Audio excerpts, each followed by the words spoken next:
The Toronto Maple Leafs have had an eventful offseason to say the least. Of course, you can find your fair share of fans and critics of the moves that they've made. To complicate matters even more, the Leafs moved on from their former GM, Kyle Dubas. So of course with the new GM comes a new regime and a new direction with how to handle the team. Now, it wasn't all bad for the new GM Brad Treliving, because while the Leafs are rather cap strung, he did inherit a team with 10 expiring contracts, which obviously makes for more work, but at the same time you're allowed to reshape the roster as you please, especially with a lot of cap room coming available. Now, he quickly filled out any cap room that they might have had, adding players like Tyler Bertuzzi, Max Domi, John Klingberg, Ryan Reeves, among others. These were definitely met with some mixed reactions. I saw a lot of positivity about the addition of Bertuzzi, but then you look at players like Klingberg, people really thought that that was an overpay. So Treliving has definitely faced his fair share of criticism, especially because a lot of people didn't love the moves, especially for the price tags. A little over a week ago, they added veteran goalie Martin Jones to hopefully fill out a third string goalie on a very team-friendly deal at only $875,000.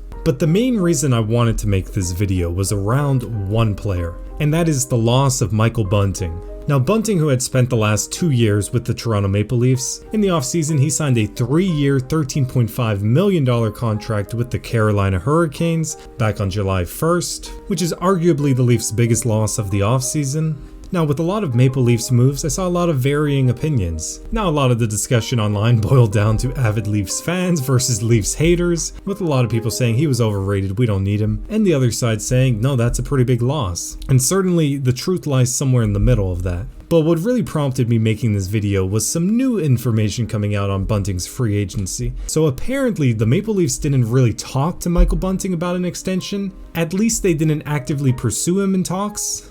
Now, the source of this is Michael Bunting himself, who was on a podcast this week and said this regarding contract negotiations. It wasn't really a lot of contract talk that went on during the season. Then once the offseason came along, didn't really hear much. You kind of just figured that it wasn't going to work.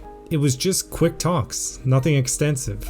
Now, assuming that this is true, was it a big mistake by the Leafs to not actively pursue him? Because on the one hand, if the Leafs offered him a comparable contract to the Carolina Hurricanes, and he decided to sign with the Hurricanes for a multitude of reasons, then that's a little different. Because if his loss proves to be invaluable and it doesn't work out for the Leafs, then a lot of people will look back at this and wonder, why didn't the Maple Leafs GM really pursue him? But I understand that this situation is very complicated, and I suppose only time will tell, but I still wanted to try and look at this situation honestly to speculate on how this might affect the Leafs going into next year. And I get it, speculation really isn't worth much, but I still think we have some indicators to go on to predict how this might play out. Now, firstly, there's no denying, while he was a Leaf, Michael Bunting put up some incredible numbers over his 2 years. And he was under a very team-friendly contract, just paying him $900,000. In his first season with the Leafs, in just 79 games, he recorded 23 goals, 40 assists for a total of 63 points. Just incredible. He did come back down to earth in his second and final season with the Leafs. In 82 games, he recorded 23 goals, again, same number of goals, 26 assists with a total of 49 points. Clearly some impressive numbers, even though the second year did come back down to earth a little bit.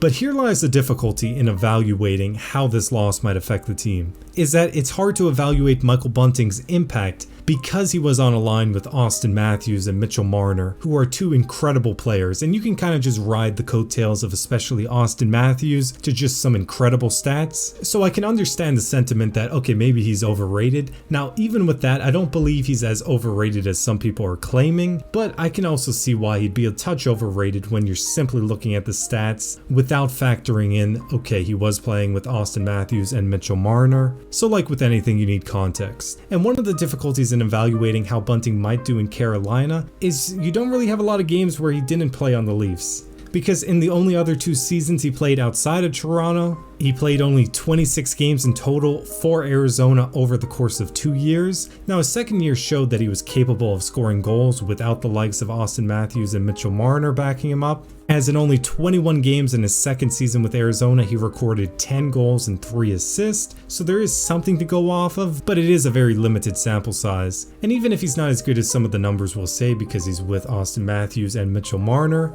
it's hard to just throw in a random player and get the same production, especially for the price tag he was garnering, only $900K. So I guess now the question is, would it have been better to try and pay him a comparable number to what Carolina offered? Because it sounds like Toronto didn't even really try to get him. But let's just say you could get him for the same value. You can get him for $4.5 million a year.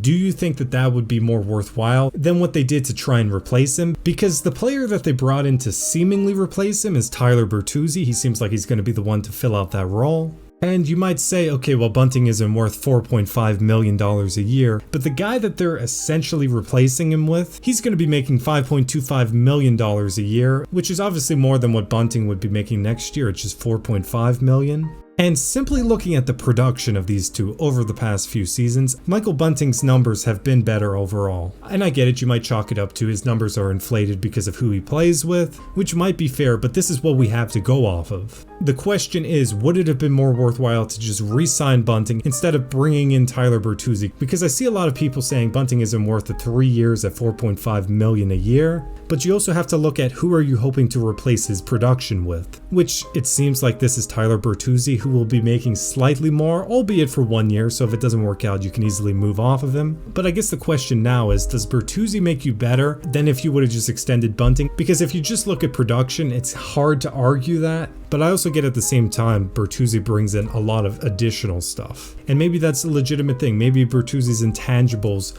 truly make up for losing Michael Bunting's production. I will say Bertuzzi brings a certain level of toughness that the team has been lacking, especially in the playoffs. And Bunting does have good numbers, but he also has a reputation for embellishing and being a little soft. I've watched a lot of games where Bunting has annoyed me with his incessant whining to the refs, or his flopping and flailing from time to time. And it also seems like the refs hold a little bit of a grudge against him, and some Leafs fans believe that that kind of shows up, especially in the playoffs, because they don't like Bunting, they also don't like the other Leafs. I can't prove any of that, but I have heard that. So I guess that's basically the question that will be answered with time, is does adding Bertuzzi make you better than if you would have just extended Michael Bunting? I can't say for sure. I think it's a big risk because if it doesn't work out, people are going to point back to what Michael Bunting said, that, oh, you didn't even really try and extend him. So I can see this blowing up in their face, but at the same time, I could see a legitimate thing where even if Michael Bunting puts up some incredible numbers, maybe he lacks that grittiness and that intensity that you need for playoff hockey, especially for a team like Toronto.